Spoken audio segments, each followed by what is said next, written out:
তখন বর্ধমানের মহারাজা ছিলেন বিদেশের মহতাব।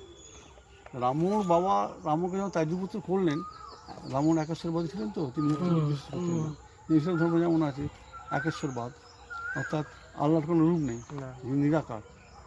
মোহাম্মদ ফরিদ বলেছিলেন যে পয়গম্বরটি বলেছিলেন যে ঈশ্বর নিরাকার। রামন সে একই মতবাদ পোষণ করতেন। এবং ইসলাম ধর্মে বলা হয় যে মূর্তি তৈরি করা মানে খুঁতার উপর খোদকারি করা। রামন এই সতীদাপতা বা এই পুত্তলিকতার বিরোধী মতবাদ প্রকাশ করার সঙ্গে সঙ্গে বাবার সঙ্গে অসাধ্য হয়ে গেল।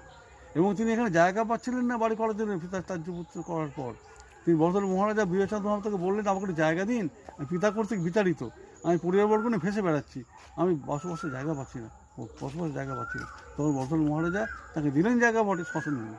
তিনি বললেন শ্মশান যেহেতু সাধারণের, কারণ ব্যক্তিগত সম্পত্তি নয়, আমি এখানেই বাড়ি করবো, তাই তিনি এখানেই বাড়ি করেছিলেন।